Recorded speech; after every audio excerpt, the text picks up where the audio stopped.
Welcome to the We're Doing It Wrong podcast, a production of WDIW Media. Today, we bring you an exclusive interview with a teacher from Oklahoma that I know you'll enjoy. But before we get to that interview, I want to give you just a few facts. So according to Concordia University, back in 2015, the United States spent roughly $11,400 per student in this country. Now, the entire state of Oklahoma, on average, in that same year, 2015, spent $8,080, or about $8,000 per student. My state, Nevada, just at about $8,600, $8,615 to be exact, per student. Now, if you were to take the differences between what Oklahoma and Nevada have spent, those differences from the national average, well, that difference for Oklahoma comes out to $3,310. The difference for the state of Nevada comes out to $2,778. Now, these are just a lot of numbers, but here's where things get real. The state of Oklahoma, if you were to multiply that deficit, again, comes out to just over $3,300 by the student population. And I am using the student population from 2017, not 2015. Be aware of that. So we take the deficit from 2015, multiply it by the student population that I found from 2017, and it comes out to roughly $2.3 billion. Now granted, student population could have changed in those 2 years, but it probably didn't change that much. So we're talking over $2 billion if the state of Oklahoma were to just fund its system of public schools at a level commensurate with the national average. That is a game-changing number, over $2 billion. Now, rather than looking at the entire state of Nevada, I'll just look at my own district. My district's a pretty good-sized district. If I was to multiply our deficit by our student population, it comes out to $178 million. Now, I know for a fact our student population was pretty close right now to what it was in 2015. So we're talking north of $170 million, at least. I think that's a very safe estimate, of additional monies we would have at our disposal in my school district, again, if our state, Nevada, were to just fund public education at a level commensurate with the national average. That is a game-changing number. Put that in further context, my district spends, I believe, on average, somewhere between $600–700 million per year. So northwards of $170 million would have a huge impact. And so I think you'll find this interview, which we sort of found at the last minute. So we apologize for any poor audio quality, but we did it over the phone, and I think your ears will adjust to the quality of audio pretty quick. I think you'll find her not only to be extremely fascinating, but to represent what a strong teacher ought to be. Somebody who's not only standing up for her or his classroom, but for the state of education generally.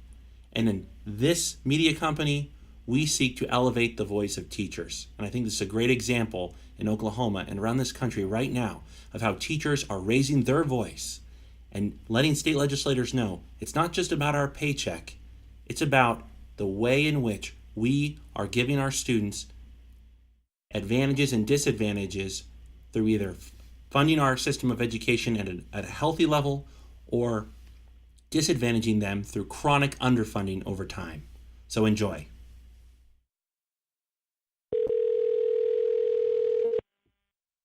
Hello? Hi, this is Joe Pizar with WDIW Media. Is this Samantha? It is. Well, thanks so much for being willing to talk with us. I saw your Facebook post and the fact it was going viral, and we've been talking with teachers from Oklahoma and following this story closely, so I thought I'd reach out. We really appreciate you coming on. Yeah, absolutely. So I was wondering if you might just start giving us some basic information. What do you do as an educator, and then what's going on right now from your perspective? So I teach 5th grade math and science. I'm actually not only a first year teacher, but a first semester teacher. Oh, wow. I actually started my teaching position 2 weeks before Christmas break this past December, and then graduated from college over Christmas break. So I am very new in the classroom, but I love it. I love what I do. I love that I get to go and make a difference in these kids' lives every day. So one of the most frustrating things about our lack of funding for schools right now is that it limits the things that I can do for my kids in the classroom. I have about 40 students that I see daily, and teaching math and science, there are a lot of hands-on things that they would benefit from, science experiments and things of that nature, that I'm not able to do with them because I don't have the money to get those supplies. So what us educators are pushing for is the money to be able to provide those things for our classrooms. I'm very blessed to work in a school where my building is fairly new and holding up pretty well, but I know that there are a lot of teachers that don't have that kind of a setting for their students. Schools where the ceiling leaks anytime it rains, or their desks are falling apart. Schools have textbooks that are so old that they're falling apart, and that are so out of date that even 9/11 isn't in them yet. Oh, wow. They're that old. Yes. So, And it's just interesting that our students who are graduating this year weren't even, let's see, they were just born when 9/11 occurred, but no one who's graduating this year was aware of the event as a conscious adult or adolescent. So you're talking about something that predates their existence not being in their history texts. right, exactly. And as a teacher, I was, I think, in kindergarten when it happened, and I barely remember it. And I'm their teacher. Yeah, wow.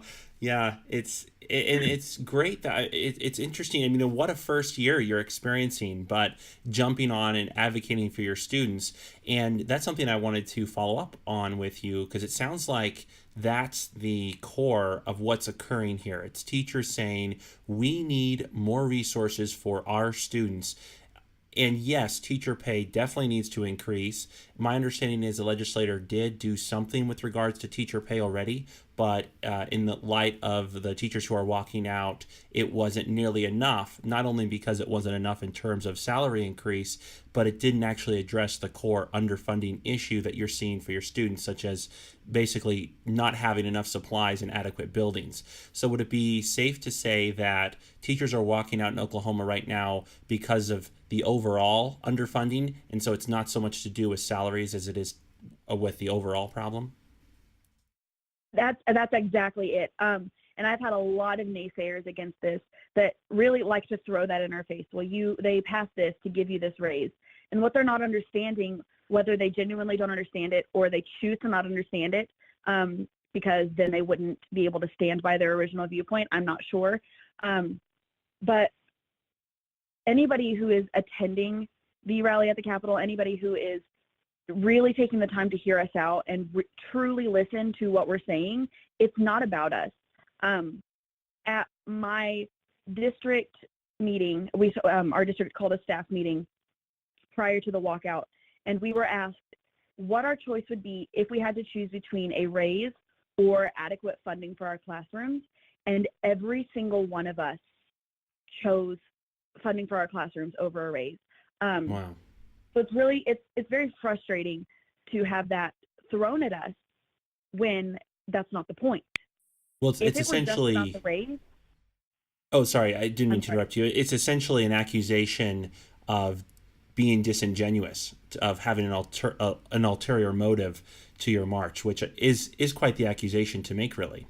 So I think it's safe, from the evidence I've seen, to really take these claims at face value, that you literally have school buildings that are not functioning adequately to house students. And I've heard stories of students going through multiple periods in their day without even having a seat to sit on in their class. So are some of those stories we've seen in the news, have you seen situations like that as well? Like I said, I personally am blessed to have a school that is in better shape than a lot of them because it is Yeah. so new. And that's just thanks to grants. That's not this funding that we're asking for our classrooms. And I think that's something that really needs to be clarified. Is there is money that is assigned to certain things, and because of those assignments of that money, it's not just that any money that is given towards quote unquote education we're not able to just use that for anything. That has to be used towards specific areas. So like I said, I haven't seen that in my classrooms, but I have seen and heard from a lot of teachers that are teaching in those conditions. And it's sad, it's heartbreaking that they don't even have a solid roof to teach under.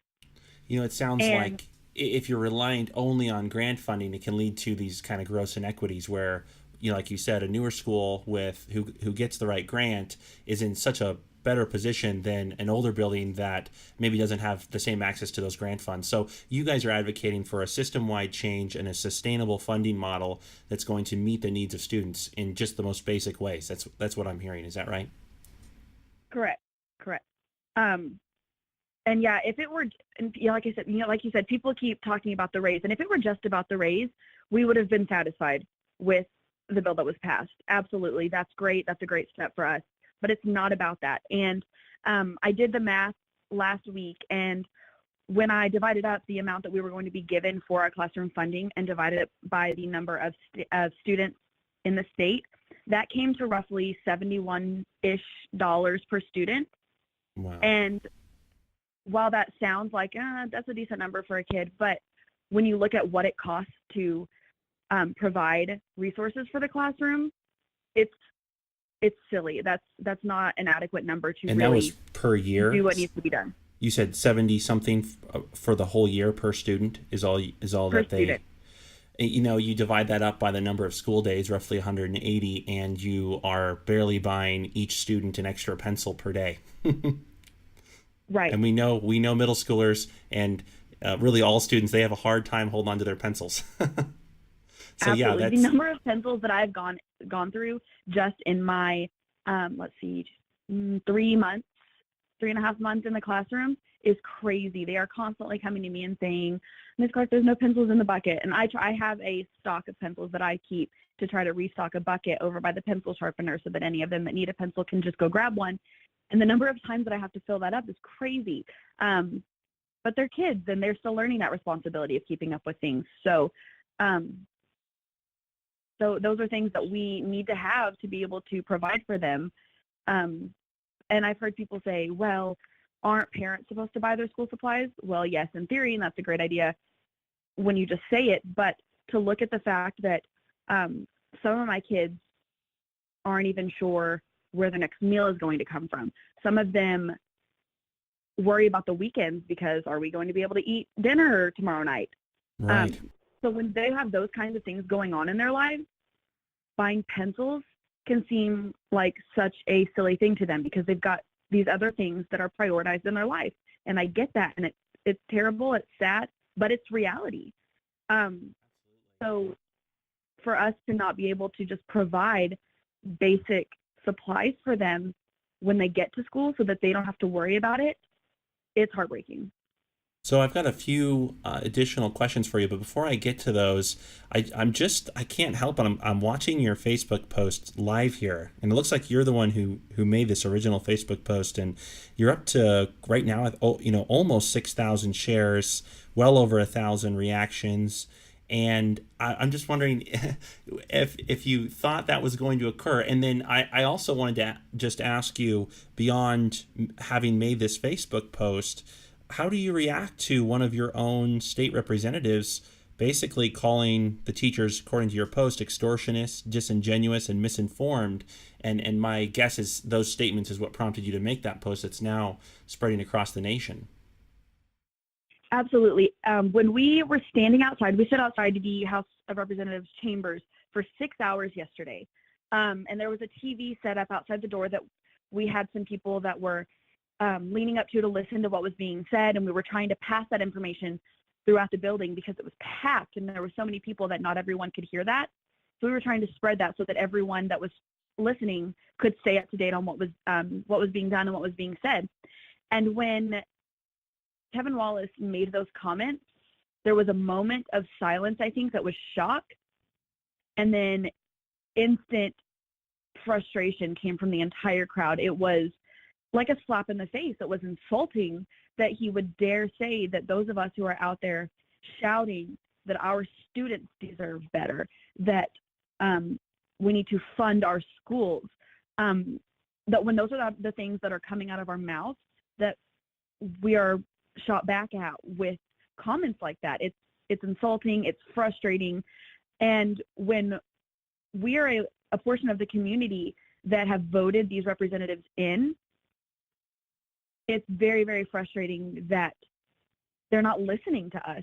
They are choosing to hear the pieces that they want to hear and taking that and running with it and using it as an opportunity to insult us. And I will say that that's not all of them. There are many of them who we have spoken with that tell us that they're fighting and to just keep being there and keep being a presence there. Several of them came out of the meeting to encourage us and cheer us on and tell us, keep yelling, we can hear you, keep going.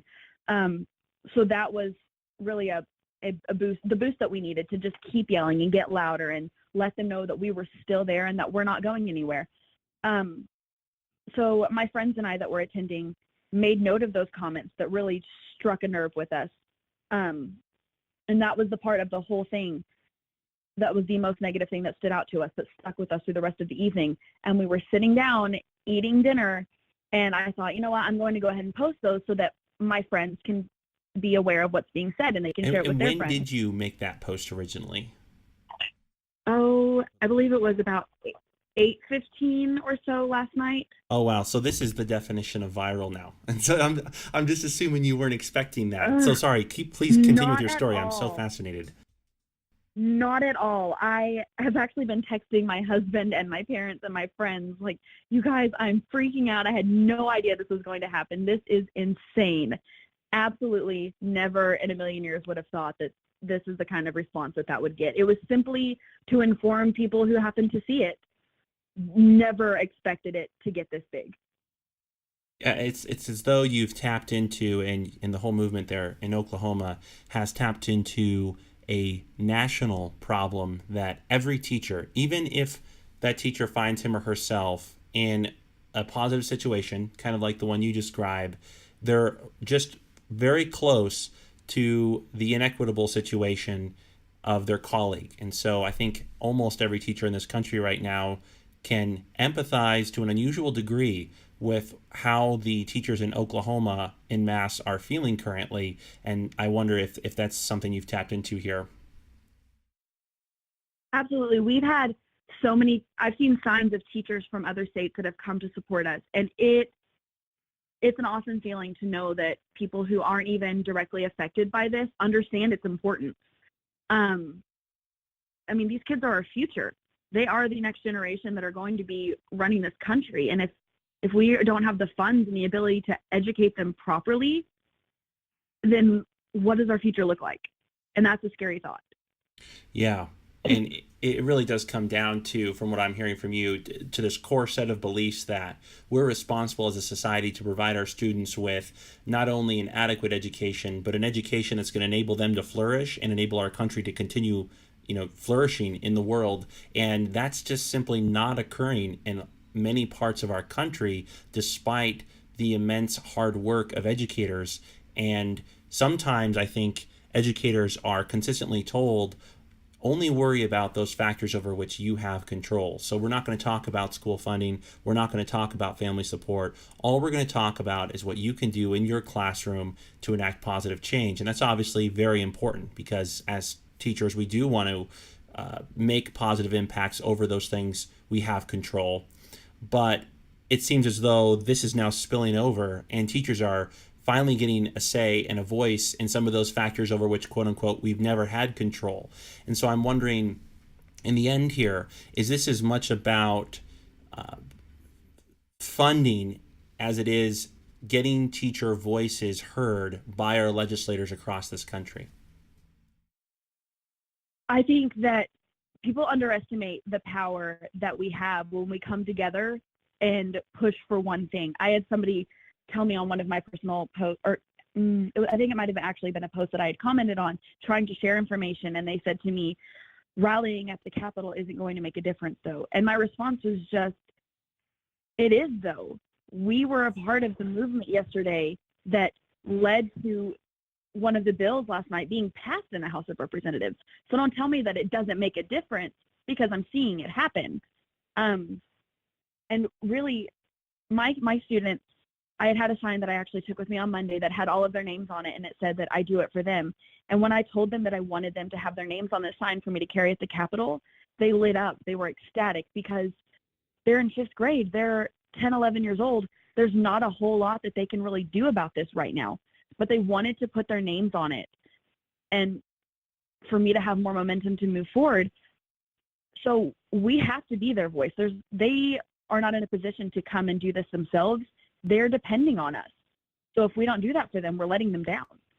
Yeah, it's almost becomes part of your the duties you feel, the duty you feel as a teacher to your students to ensure that their basic educational needs are met. And when that's not happening for a long enough period of time, what can society expect? I think society can expect exactly what we're seeing in Oklahoma. And so that leads me to this question, and it might be difficult to tell currently being, part of the movement. It's still pretty young, but do you feel popular support among non-teachers? And are the ideas pretty homogeneous among teachers? Are most of the teachers in Oklahoma on board with this narrative? Yes, we are definitely, as teachers as a whole, have come together, and we are in agreement that this needs to happen, that we have to keep pushing. We can't give up, because if we walk away now, they win. We're too invested. We're in too deep to back off now. And how do you feel about the popular support? Remind me the first part of your question. Yeah, I had something that I was going to say, and it just escaped me. No, my bad. Non-teachers, how do you feel about the more popular support from the state, from people in the state?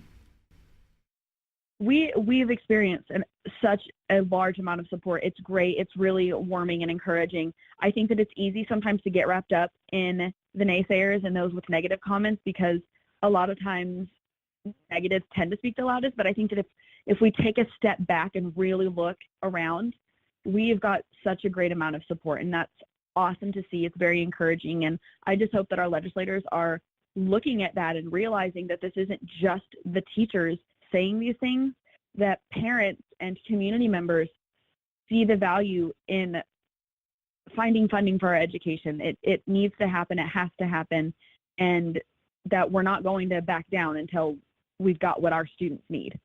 And have you noticed parents and other community members joining you in the marches by chance, or has it been pretty much teacher-led? It's hard to say for me to notice it personally. I've gone with a small group of friends each day, so I don't necessarily know how many of the people in the crowd that I'm walking through are parents and how many are teachers. I know that on Monday, one of my best friends, who is a nurse, had the day off and told me, I want to come with you. And she came and showed her support and spent the day there with us, rallying with us and chanting with us and yelling with us and making a stand, because although this isn't her career, she's not a teacher and she doesn't have children in the school system yet, but she understands that one day she will. And it's important for them to have a better educational opportunity than our students have currently. Oh, absolutely. And we've got, I guess midterms coming up. And so I'm sure that this movement is going to translate into actions at the polls. And so as apparently, I guess I just looked it up, only 214 days left until the midterms, and obviously a lot of state representatives are up for elections across the nation as well. And so our audience is largely comprised of teachers. We also have, of course, parents and just other citizens who are concerned and like to follow the happenings in education. But what would you tell our audience, who again is mostly educators, but we do have everyone, what's the most important thing we can do if we're not in Oklahoma to support you guys, your movement, and basically educational funding? What would you, is there anything that we can do to assist? Absolutely. I think that the biggest thing is to make your support known. It's great to say things, and it's great to have that support, but our legislators in Oklahoma need to hear how important this is. If you are in a state where certain decisions have been made that have helped your schools, call our legislators and tell them that. Give them these suggestions and let them know that you support us and that you're encouraging us. and that you believe that we shouldn't back down. The more that they hear from more people, the better our chances are of actually having them hear us. Yeah, that's a great idea. I didn't think of at all. Is that even if you're a teacher in a building in a district that's very well funded, to call and express how that healthy level of funding is enabling you to be a successful teacher. That's a great idea. And then obviously these sorts of movements become much more effective as they translate into the ballot box. So we encourage our listeners to keep the midterms here well in the forefront of their mind. Well, it's been such a pleasure to speak with you. But before I let you go, I just wanted to kind of open it up. Is there anything else you want to share with our audience?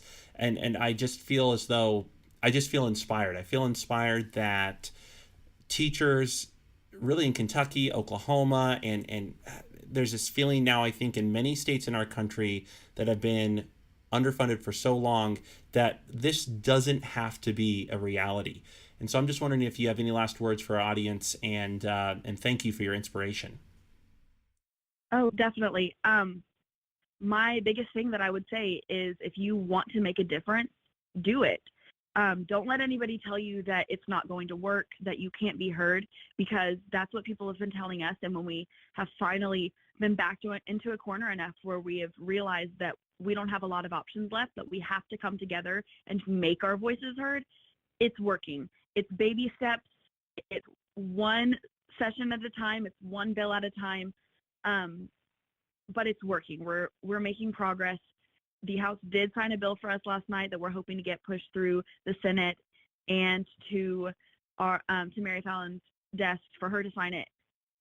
We're making progress. It works. Yeah, absolutely. And so if that bill passes the Senate, would that essentially end the walkout? If it gets also signed?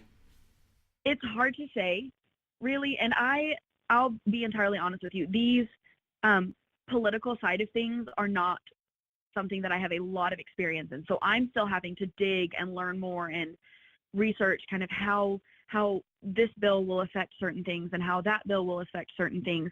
And I'm still having to do research on that. I still haven't soaked it all in to really be able to understand it all 110%. But I think it's a good step for sure. We've got more that needs to be done.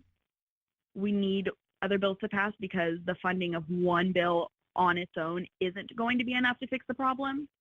And it comes back to the bill that was passed last week. It's a Band-Aid on a bullet hole. It's not enough to really fix the problem.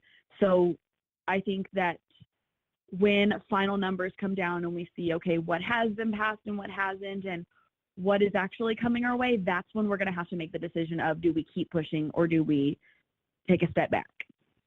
Well, I can't thank you enough. And if it's okay, as things develop, I may contact you again. And I think it would just be so great for our audience to follow your story. A first-year teacher, what a first year. Getting a chance to fight for not only your students, but really future society, just to ensure that education's done in at least an adequate way. So many thanks to you. Good luck to you. And really the nation is watching now, at least the nation of teachers. I don't know a single teacher friend of mine that's not essentially glued to this story. So good luck to you all.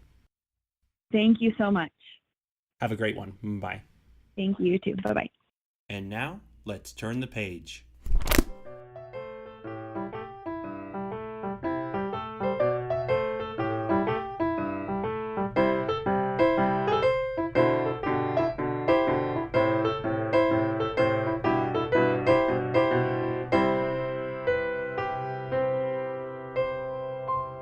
Thank you for listening. If you like what you hear, there are several ways you can support our work.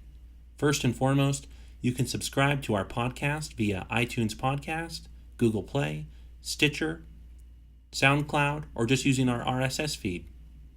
And giving us reviews helps more than you think.